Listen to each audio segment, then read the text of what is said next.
اورنگزیب صاحب ایک سوال میرا جو ہے وہ خیبر پختونخوا کی گورنمنٹ کے بارے میں ہے. ان کے جو مشیر خزانہ ہے مزمل اسلم صاحب، وہ جو فنڈز کے حوالے سے کچھ بات کریں، ذرا سنیں انہوں نے کیا کہا ہے. جب تک عمران خان صاحب سے ملاقات اور ملاقات کے بعد ان کا اپروول، یہ دونوں چیزیں مشروط ہیں اس فنڈ کو جو ہے وفاق کو دینے کے لیے.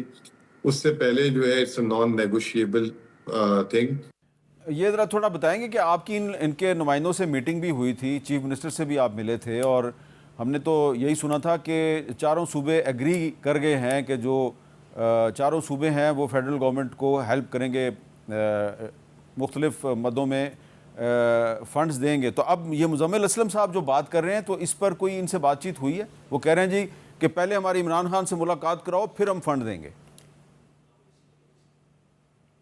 جی، ہماری سہیل آفریدی صاحب کے ساتھ بھی بڑی اچھی ملاقات ہوئی، اس میں مزمل صاحب بھی موجود تھے. تو دیکھیں، میں آپ کو یہ تو ضرور کہہ سکتا ہوں کہ ان پرنسپل ان کو کوئی اس میں ایشو نہیں ہے.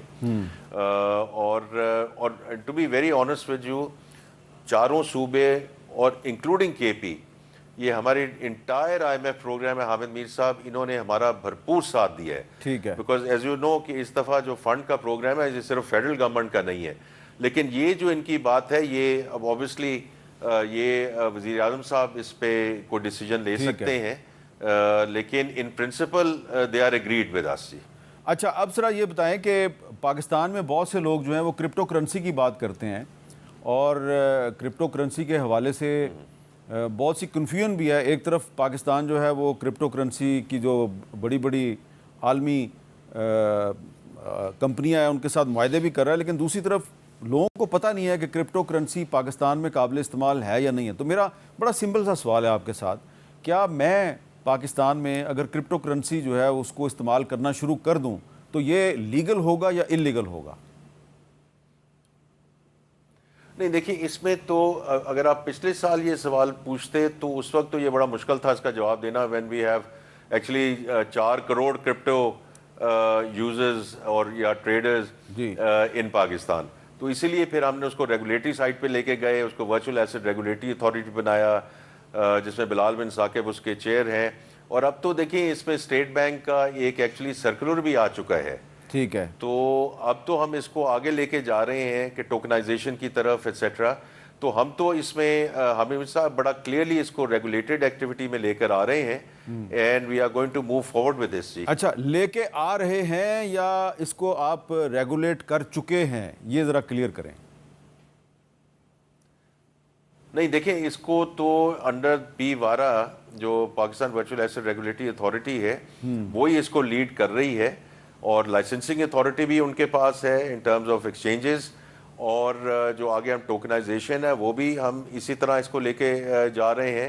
اور جیسے میں نے ذکر کیا، اگر آپ کہیں گے تو میں جو اسٹیٹ بینک نے سرکولر ایشو کیا ہے وہ بھی آپ کے ساتھ کسی وقت میں جو ہے شیئر کر لیتا ہوں، تاکہ اس میں بالکل وضاحت آ جائے. آخر میں یہ بتا دیں اس کا فائدہ کیا ہے، ہماری اکانومی کو کیا فائدہ ہے کرپٹو کرنسی کا اگر استعمال ہوگا؟